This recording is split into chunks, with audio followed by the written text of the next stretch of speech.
İntizar adətən İmam Zaman ağanın, 12-ci imamımızın zuhurunun intizarını çəkmək, gözləmək mənasındadır. İntizar irfani və mənəvi bir anlayışdır. İctimai olmaqdan əvvəl mənəvi bir məfhumdur. İnsan dünyada yaşadığına görə intizardadır. Nəyin intizarındadır? Allaha dönəcəyi günü gözləyir. Çünki insanın əsl məskəni, vətəni bu dünyadır. Bu dünya insan üçün qərargah, yer kimi qərar verilməyib. İnsan başqa aləmdən, daha uca aləmdən gəlib bu dünyaya düşüb, enib və ona görə də bir narahatçılıq keçirir ki, nə zaman öz həqiqi vətənimə qayıdacam, öz həqiqi məskənimə qayıdacam.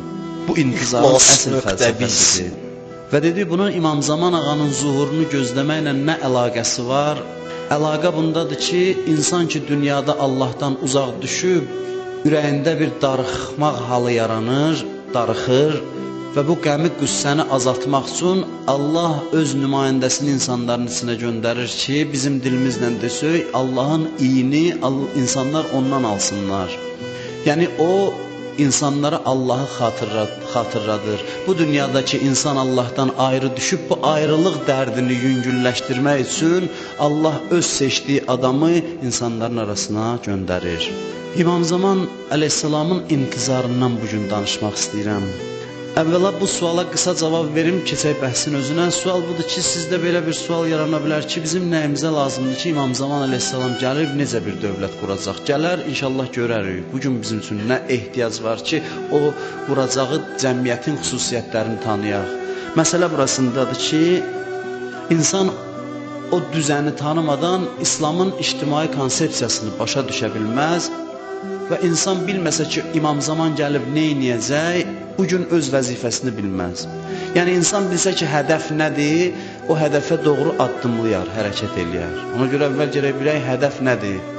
İslam necə bir cəmiyyət istəyir ki, bugündən o cəmiyyətin hazırlığını özümüzdə və cəmiyyətdə yaradaq. İntizar 5 şərt əsasındadır. Birincisi budur ki, insan mövcud vəziyyətdən narahat ola, narazı qala. Deyək ki, gərək belə olmasın, belə olmamalıdır. Bugün dünyanın insanlarının bir çoxu bilmir ki, belə olmamalıdır.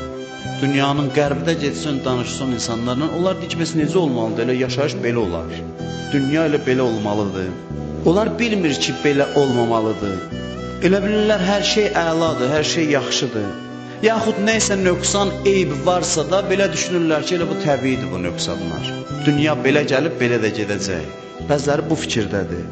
Hətta elə baxışlar, fəlsəfi fikirlər, məktəblər var ki, bütün dəyər anlayışlarını şübhə altına alır.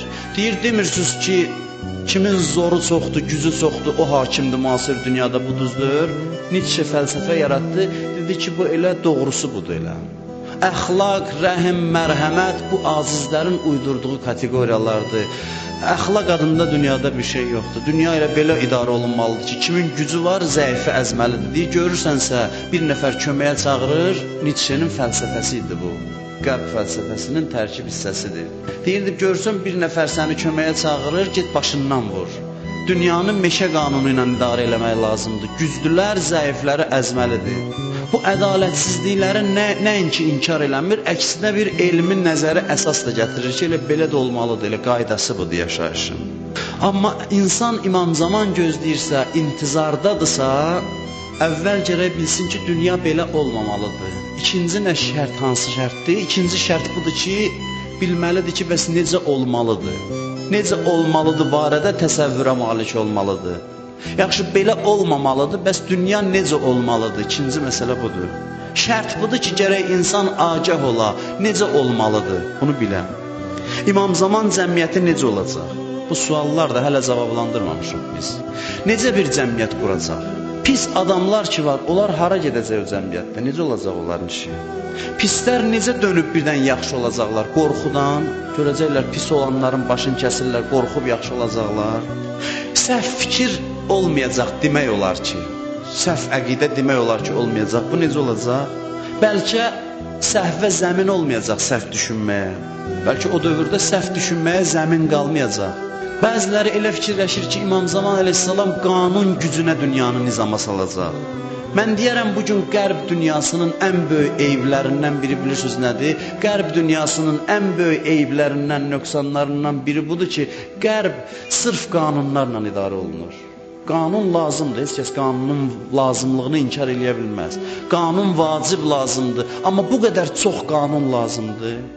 Həyatın hər sahəsi mi qanunla idarə olunmalıdır? Bu qədər qanun çoxluğu özü bir tərəqqidir, yoxsa tənəzzül?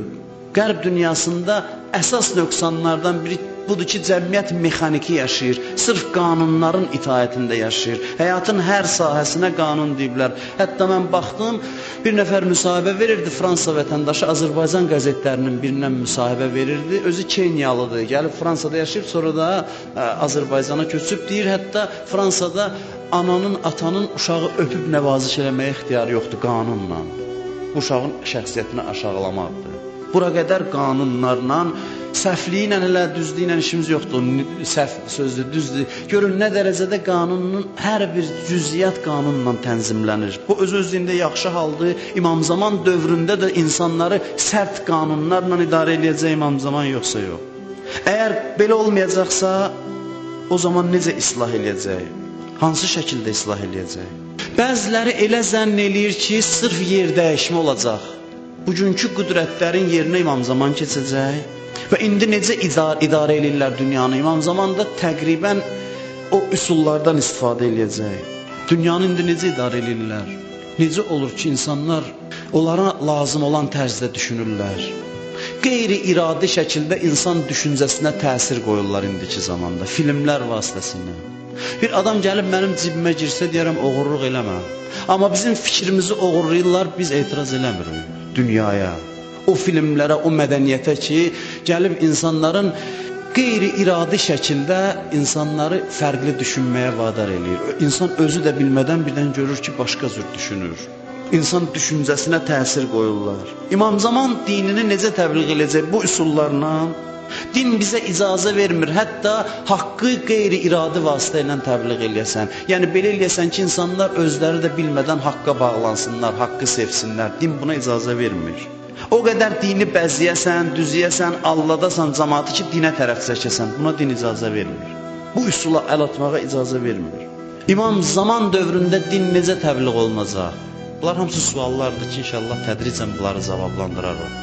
Keçən dəfə demişdim, İmam Rıza filmindəki kimi İmam Rızanı göstərir üzündən nur. Bu düzgün yoldur imamı tanıtdırmaq üçün.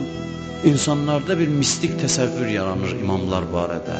Üzündən nur saçır hər yana. Amma İmam əleyhissalam əksin deyir. Əleyhissalam buyurur ki, Nəhcül Bəlağədə, Allah peyğəmbərlərə istəsəydi, xüsusi bir tac qoyardı başlarına, peyğəmbərlik tacı. Yəni qeyri-adi bir şey olardı, onların üzündən bilinərdi ki, peyğəmbərdir, amma Allah belə eləmədi. Peyğəmbərləri adi insanların içindən seçdi. İmam Rızanın nuru var idi, amma gözlə hiss olunan nur deyildi. O nuru ki, sən bugün verirsən, sən imam haqqında uşaqlarda təsəvvürü dəyişirsən. O imam deyəndə hansısa qeyri-adi mistik bir şəxsiyyət təsəvvür eləyir. Sabah İmam Zaman zuhur eləyəndə də o təsəvvüründə olanla reallıq arasında fərq olacaq. Onda şübhə yaranacaq onun imamətinə. İmam Rızanı belə sevdirməyə ehtiyac yoxdur onun üzündən. Göstərmək istəmirsən, göstərmə ümumiyyətlə. O başqa məsələdir. Amma hansısa bu dolayı vasitələrdən istifadə eləməyəsən. Bir nəfər mənə deyirdi ki, Həzrət Əli barədə film vardı. Mən baxmışdınız yəqin ki ona. Deyir, o düzdür, orada əlini göstərdilər Həzrət Əli. Əli göründü. Soruşursan ki, niyə düzdür? Deyir, Əli əleyhissalamın axı ehtiramı var, hörməti var. Düzdür, Əli əleyhissalamın hörməti, ehtiramı var, amma Əli də olub Əli əleyhissalam. Axı, o qudsiyyətdən düşür. Bəs onda onun zamanında olan insanları niyə qınıyırsan? Onlar Əli əleyhissalamı çörək yeyəndə də görürdülər. Əli əleyhissalamı yatanda da görürdülər. Əli əleyhissalam birinin xalası oğlu idi, birinin qonşusu idi. O bizim baxışımızla baxmır, o biz tarixə baxdığımız kimi baxır, ona görə çaşbaş qalırıq ki, bu cür insanları, düzdür bizim qınamağa haqqımız var, amma o insanlar onları adi insan gözündə görürdülər və Allah özü belə eləmişdi ki, fikir azadlığını əldən almasın. İnsanlar azad şəkildə bunların üstünlüyünü qəbul eləsinlər. İmam Zaman bu dini necə sevdirəcək, yersiz, cazibəsiz, Quran necə cəzb eləyir? Quran həm cənnətdən danışır, həm də cəhənnəmdən. Bir yerdə cəzb eləyir, bir yerdə dəf eləyir. Nəuzubillah bizi anlatmır ki, ancaq gəlin bu dini bəziyək, cəmaat dinə tərəf gəlsin. Cənnət də budur, cəhənnəm də budur. Olan kimi göstərir hər şeyi, olan kimi. Kimsə bugün tənqid də eləyir ki, görün bunların kitabında nələr var, əzablar haqqında nə ayələr var. Bu insan haqlarına ziddir. Amma Quran özünü olduğu kimi tanıtdırır. Necə var elə tanıtdırır. Ona görə də mənim sözüm budur ki, intizarın birinci şərti budur ki, adam başa düşə ki, gərək belə olmaya. İkinci şərt budur ki, gərək necə ola, o barədə təsəvvür ola. Bu məscidə gələn insanların mən baxıram, böyük əksəriyyəti tələbələrdir. Müxtəlif ixtisaslar üzrə oxuyurlar, çox sevindirici haldır. Çox sevindirici haldır. İnanclı insanların bu gün elmlərə yiyələnməsi çox sevindirici haldır. Və bu tələbələrin əsas qarşısında duran vəzifələrdən biri də budur ki, onlar araşdırsınlar ki, bugünkü dünyanın problemi nədir, problemləri nədədir? Bugün dünyaya nə lazımdır, bunu araşdırsınlar. Bugün kifayət qədər kitablar da var, bugün artıq dünyada bu oyanış baş verib, insanlar düşünməyə başlayıb ki, belə davam eləyə bilməz. Bəzi kitablar başqa dillərdədirsə, cavan uşaqlarımız, gənclərimiz zəhmət çəksin, o dilləri öyrənsinlər. Din ancaq məscidə gəlib, namaz qılıb dua oxumaqdır. Din bu sahələri əhatə eləyir. Gərək yiyələnsinlər, bilsinlər insan haqqında konsepsiyaları, ictimai konsepsiyaları, qərbdə hakim olan dəyərləri, İslami dəyərləri, bunların hamısını tədqiq eləsinlər, bilsinlər ki, bizə nə lazımdır. Bu sizlərin vəzifədir və bu vəzifəyə əməl eləməsəz ciddi məsuliyyət daşıyacaqsınız Allahın qarşısında. Bunu heç kəs sizin əvəzünüzdə eləməməlidir. Bu sizin bir Allah bəndəsi olaraq ictimai vəzifənizdir. Bunu kənara qoyub get, otur gecəni səhərəcən namaz qıl, vallah bir qəpik qiyməti yoxdur. Mən Allaha məsuliyyətlə and içirəm. O adamlar ki, buna qabiliyyətləri var, potensialları var. O potensialı gərək zay eləməsinlər. İkinci intizarın şərti budur ki, vəziyyət necə olmalıdır, bunu biləsən. Üçüncü şərt nədir? Üçüncü şərt budur ki, bu necə olmalı olan şey mümkündür olsun. Bəlkə qəliz cümlə dedim, amma izah eləyəcəm. Gərək belə olmasın. Gərək necə olsun onu biləsən, sonra da biləsən ki, o mümkündür, olması mümkündür. Yəni, fantastik bir şeydir. Bunu gərək biləsən. İmam Zaman dövründə deyirlər, hədis var. Mötəbər hədisdir bu. Əmniyyət o dərəcədə olacaq ki, bir qadın dünyanın şərqindən qərbinə gedəcək, ona güldən ağır söz deyən olmayacaq. Belə bir cəmiyyət. Bir qadın dünyanın şərqindən qərbinə gedəcək, nəinki ona qarət eləsinlər, güldən ağır söz deyən olmayacaq.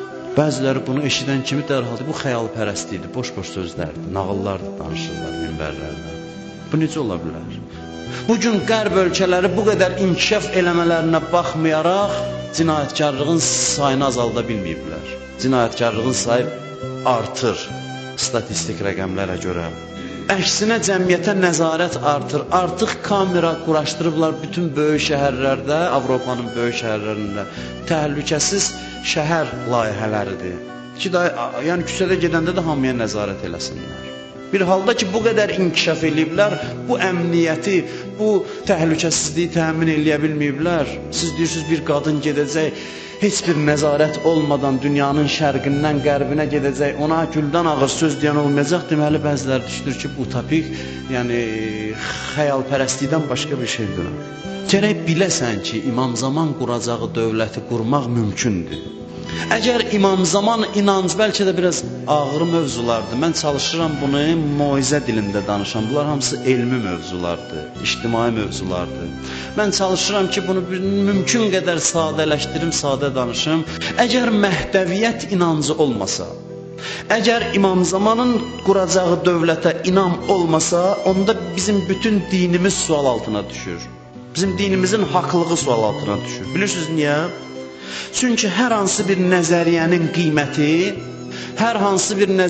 qiyməti, onun praktikliyindədir. Nəzəriyyə ona görə qiymətlidir ki, praktikidir. Yəni nə? Yəni sən bir saat burada dəyərli söz danışa bilərsən, qiymətli sözlər danışa bilərsən. Amma dərhal bugün sənə sual verəcəklər, yaxşı, əla sözlər danışdın, amma bunu eləmək mümkündür bunu həyata keçirmək. Əgər dəlil gətirə bilməsən ki, mümkündür, deyəcəklər, vaxtımızı alma. Qəşəng söz danışırsan, amma bir şeyi ki, icra eləmək mümkündür, onda mənim vaxtımı niyə görə boş yerə sərf edirsən? İmam Zaman dövləti olmasa dini biz kənara atmalıyıq ki, bu gözəl sözlərdir, amma icrası mümkündür. Kağız üstündə qalmaq üçün gəlib. Hərdən açıb baxasan, zövq alasan. İmam Zaman Məhdəviyyət inancı bu dinin praktikliyini sübut edir ki, bu din icra olunasıdır. İcra olunması mexanizmi var bu dinin. Səfəvilər dövrü idi. Səfəvilər dövrü bizə tanış və doğma bir dövrdür. Səfəvi şahları bu iddiada idi ki, onlar Əhl-i Beytin davamçısıdır da, bunu bilirsiniz. Şah İsmaildən tutmuş hamısı. Ki, bunlar Əhl-i Beyt davamçısıdırlar. Onların çox böyük xidmətləri olub. Bunu danmaq mümkün deyil. Çox böyük xidmətləri olub. Bizim tariximizin ən parlaq dövrü Səfəvilər dövrüdür. O dövrdə bir din alimi yaşayır, adını xatırlamıram, yadımdan çıxıb. Bunun torpağını zorla əlindən alıblar. Səfəvilər dövrüdür. Torpağını zorla əlindən alıblar, bu da qəzəblidir, narahatdır, nə qədər eləyir, qaytarmırlar. Tanınmış halımdır. Bir gün fürsət düşdü, hakimin yanında bir məclis idi, o zaman da ruhanilərin hörməti çox idi Səfəvilər dövründə. Şahlar legitimliyi ondan alırdılar, ruhanilər şahların legitimliyini təsdiq edirdi, yəni bu dərəcədə nüfuz sahibi idilər.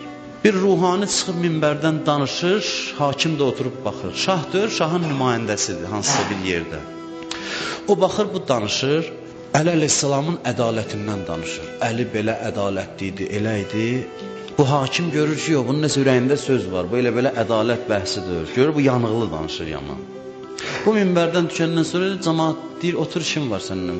Cəmaat gedir, deyir, görüm nə demək istəyirsən. Bildi, Əlinin ədalətindən danışırsan, amma nəsə sözlü adam oxşayırsan. Dərdin nədir, görüm. Deyir ki, siz iddia edirsiniz ədalət filan, amma mənim torpağımı alıblar əlimdən zorla. Deyir, yaxşı, torpağı alıblar, bu boyda moizəyə ehtiyac yox idi. Gəlib deyərdin, qaytarardıq. Deyərəm, indi qaytararlar torpağı. 2 saat Əlinin ədalətindən danışmağa ehtiyac yox idi.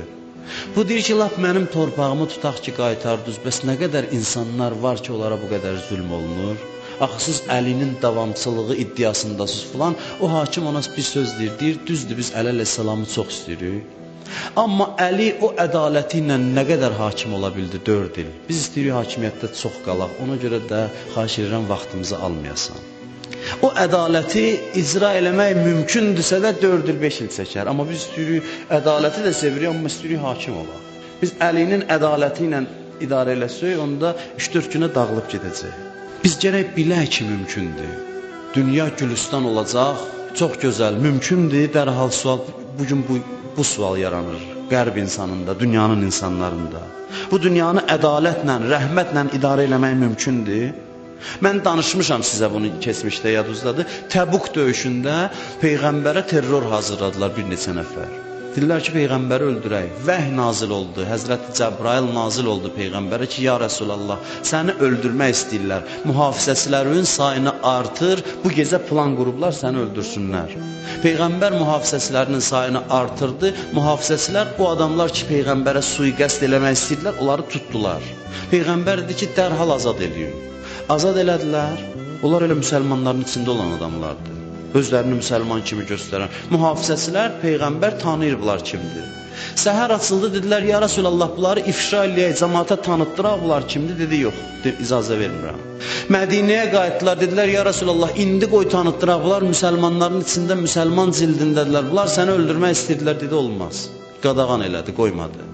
Peyğəmbər vəfat elədi, həmin o adamlar Əli əleyhissalamın evinə hücum elədilər. Peyğəmbərin vəsisini onlar məzlumiyyətə düçar elədilər, xanım Fatimə Zəhranın evini yandırdılar. Kim dünyada belə bir idarəçilik görüb? Ki, bu qədər insanların eybini gizlədəsən, bu qədər mərhəmətlə davranasan, həm də hökumət eləyəsən. Belə bir hökumət qurmaq olar, İmam Zaman belə eləyəcək, yoxsa mehribansılıqdan xaric olacaq İmam Zaman. Yox, İmam Zaman da ata və babalarının sünnətindən kənara çıxmayacaq. Amma o necə olacaq ki, duada var ki, tuzillu bihən nifaq və əhluha. İmam Zaman quracağı dövlətdə münafiq 200'lülər zəlil olacaqlar. Bu necə baş verəcək? İmam Zaman ifşa eləməyəcək, bilirsiniz? Bunu keçmişdə demişik, bəzi sözlər təkrardır, mən xatırlamağa məcburam. Din qüdrətə çatanda, qüdrət sahibi olanda 200'lü adamların sayı çoxalır. Çünki onlar görürlər ki, dindarlar əzizdir. Məkkə fəth olundu, elə Peyğəmbər zamanında. Məkkə fəth olundu, din qüdrətə çatdı, Əbu Süfyan müsəlman cildinə girdi. Çünki gördü ki, mümkündür başqa cür. Çünki gördü ki, müsəlman olanda bu cəmiyyətdə əziz olursan, ona görə münafiqlik belə yaranır. Münafiqlik dinin zəif olduğu dövrdə olmur. Din güclənəndə nifaq da çiçəklənir münafiqlik. Amma İmam Zaman dövrünün xüsusiyyətinə bax. Din qüdrət sahibidir, amma deyir orada münafiq yoxdur. Necə olacaq?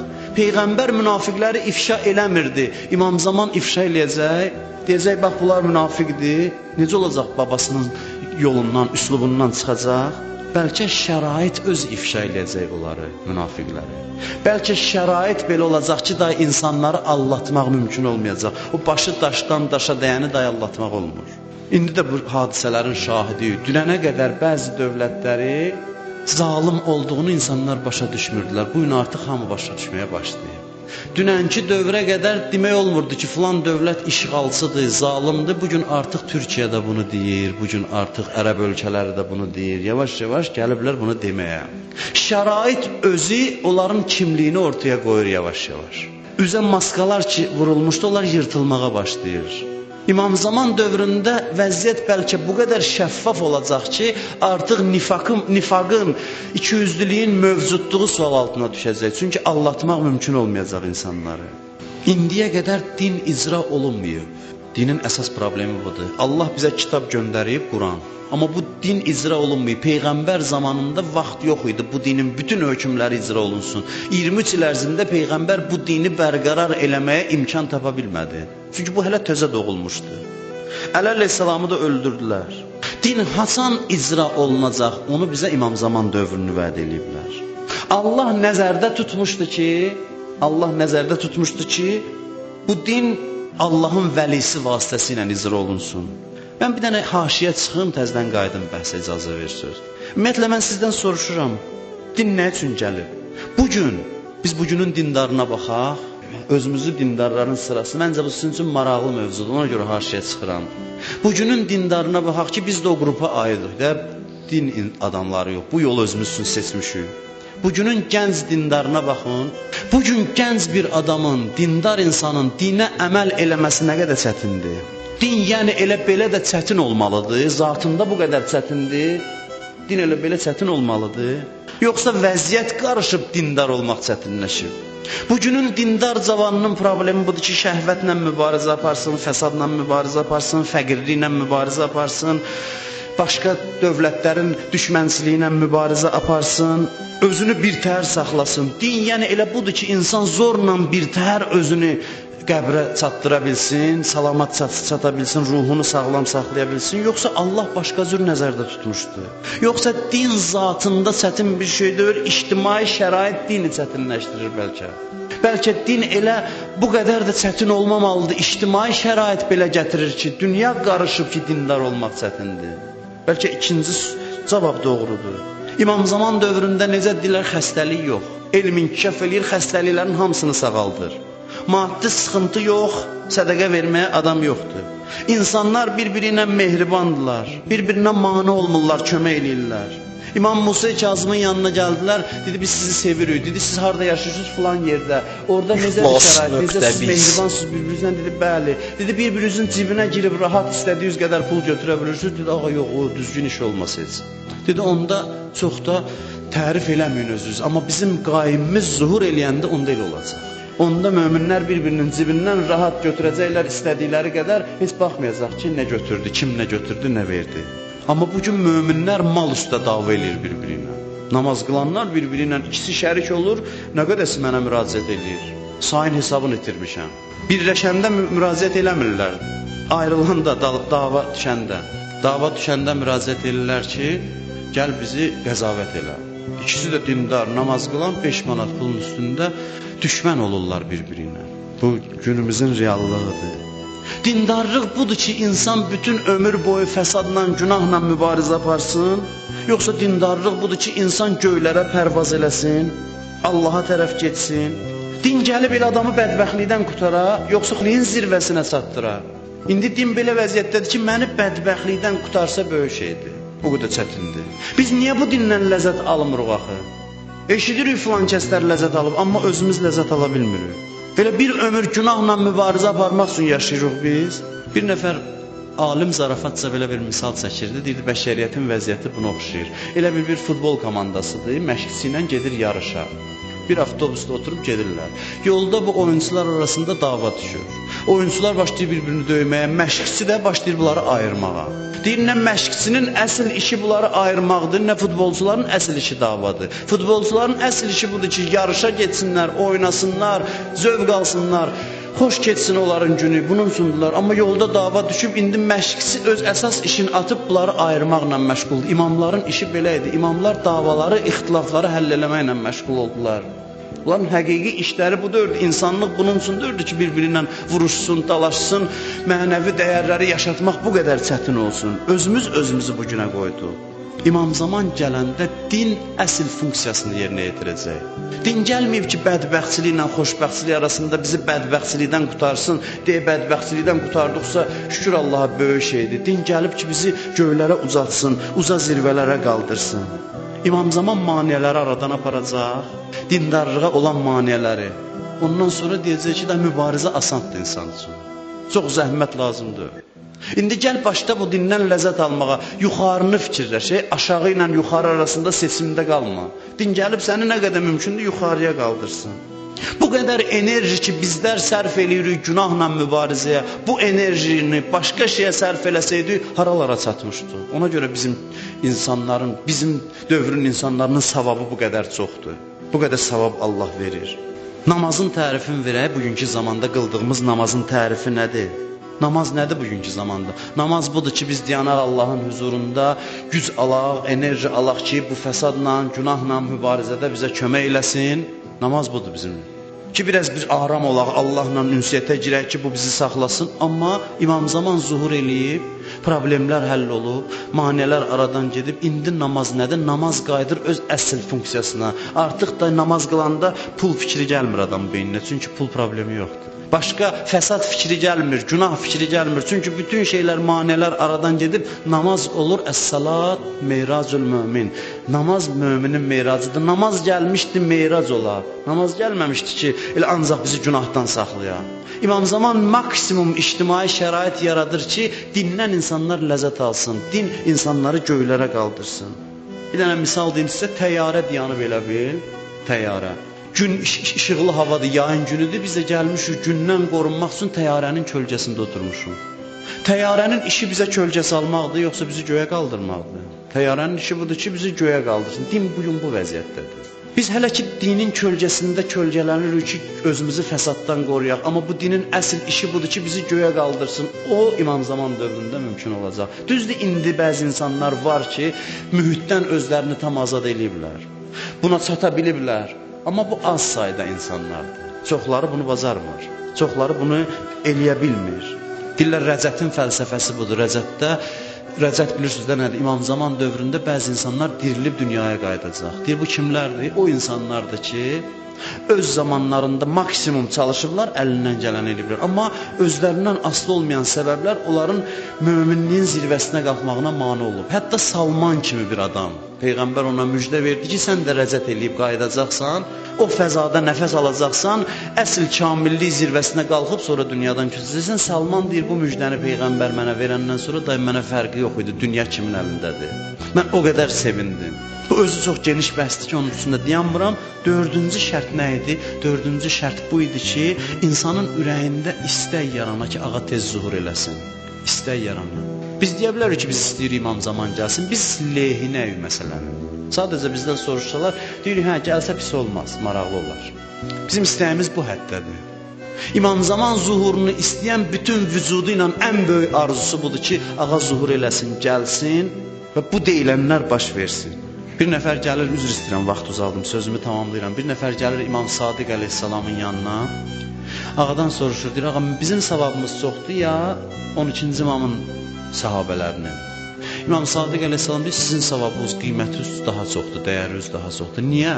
Ona görə ki, onun dövründə din əziz olacaq, dinə əməl eləmək asan olacaq. Siz isə mən qəribəm bugün, zülm altındayam. Siz bugün dinin çətin dövründə iman gətirmişsiniz, mənim yanımdasınız, sizin üçün çətindir. Orada dindarlar izzətə çatır, burada dindarları təqibə məruz qalır. Odur ki, sizin ibadətinizin qiyməti çoxdur. İndi mən sizə sual verirəm, siz də cavab verin. Bizim qiymətimiz çoxdur ibadətimizin, ya İmam Sadiqin dövründə olanların? Bizim ondan da çoxdur. Niyə? Onlar heç olmasa İmam Sadiqi görürdülər, biz ki görə bilmirik.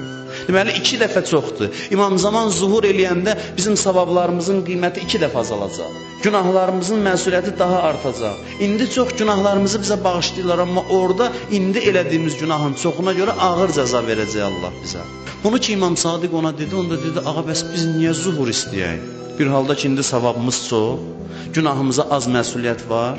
Bəs onda zuhuru niyə istəyək? İmam Sadiq əleyhissalam cavab verdi ki, ona görə istəyək 2 səbəbdən. Bir, Allahı sevdiyimizə görə, İmam Zamanı sevdiyimizə görə. Allah və İmam Zaman birinci səbəb. Düzdür, sənin bugün savabın çoxdur, amma sənin imamın məzlumiyyətdədir, onun ürəyi qan içindədir, bütün bu çətinlikləri görür, ona nicat vermək üçün zuhur istə, təkcə özün üçün yox. Axı, o da qəm qüssə içindədir, sənin ağon dərd içindədir, sən dua elə ki, o bu dərddən nicat tapsın. Bu birinci səbəb. İkinci də insanları sevdiyinizə görə. Axı, haqqı ancaq özünüz üçün istəməyin. Fikirləşin ki, niyə axı mən hidayət olum, dünyanın harasındasa insanlar hidayət olmasın. Cəmaatı sevdiyinizdən istəyin İmam Zaman zuhur eləsin ki, bu dindən tək mən yox, hamı istifadə eləyə bilsin. Bu dinə hamı hidayət ola bilsin. Bax, bu genişlikdə adama qəlb lazımdır İmam Zaman zuhurunu istəmək üçün. Heç olub həyatınızda mən inanmıram olub. Düzdür, bəlkə də hörmətsizlik eləyirəm, bəlkə də tək-tük adam burada var ki, onun həyatında bu olsun ki, bir günahkar görəndə onun aqibətini oturub ağlayasan, özdə sənə doğma olmayan adam olsun. Yox, biz deyir, Allah lənət eləsin buna. Biz günahkar görəndə belə deyirik. Amma insan odur ki, bir dənə günah səhnələri hərdən göstərirlər, dünyanın hər hansı bir yerində.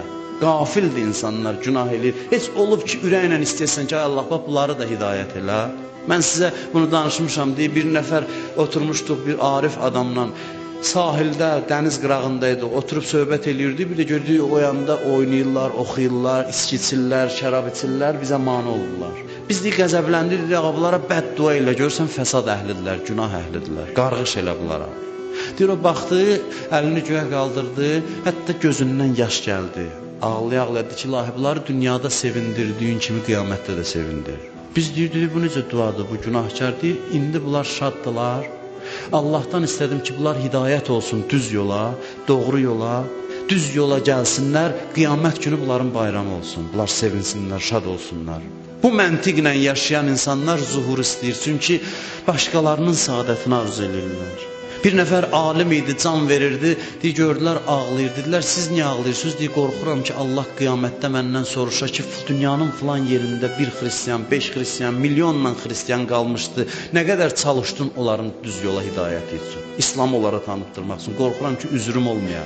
Mən bu dini tanıtdıra bilmədim. Dünyada bir nəfər də varsa bu dini tanımayıb, mən müqəssirəm, mən günahkaram. İnsanlara bu qədər sevgi içində olasan, Əbu Turabi var idi, alim idi. Deyir, onu tutmuşdular, bir nəfər ona işgəncə verirdi. Qamçı ilə səhərə qədər döyürdü. Deyir, elə ki, səhər açılırdı, bu gəlirdi ona deyirdi ki, çox üzr istəyirəm, sən də mənə görə avara qalmışsan, səhərəcən yatmamışsan. O adam ki, buna əziyyət verir, buna işgəncə verir. Bəli, gülməlidir, doğrudan gülməlidir. Amma insaniyyət budur. İnsaniyyət budur ki, biləsən ki, hətta o sənə zülm eləyən insanı da insan kimi görəsən. Qabağında ki, çox əziyyət çəkdin, səhərə qədər yatmadın. Bu İmam Hüseyn məntiqidir ki, Ömər Səd gəlir İmam Hüseynin başını kəsməyə. Ömər Səd gəlir İmam Hüseynin başını kəsməyə. Ax, İmam Hüseyn bilir ki, o cinayət ki, imamın başını bədənindən ayırasan, bu da son nöqtədir. Bu çox böyük əzaba səbəb olar. Gözünü açır, Ömər Səd kimi rəzil bir adama deyir ki, Ömər Səd, səndən başqa bir adam tapılmadı Yezid qoşununda gələ bu işi görə. Sən niyə bu yükün altına girirsən? O deyir, ayılır biraz ayılır, qaçır, gedir, qayıdır. Ömər Sədin də əzabının biraz yüngül olmasının fikrində olmaq, bu bizim imamımızdır. Ki, axır vaxtında fikirləşir ki, bəlkə buna da kömək eləyim ki, heç olmasa biraz əzabı yüngül olar. Ömər Səd qaçır, sonra bilirsiniz kim gəlir və o işi görür. Kimri seçib göndərirlər ki, ged o işi görür. Hətta bu insanlara qarşı belə yanaşır. 313 dənə belə insan olsa, bu məntiqlə yaşayan insan, müasir dünyada yox. Bu məntiqlə yaşayan insan olsa, İmam Zamanın zuhuru bu qədər təxirə düşməz. Və 5-ci şərt ki, onun barəsində danışmıram, o da budur ki, zuhur üçün çalışmaq, əməl eləmək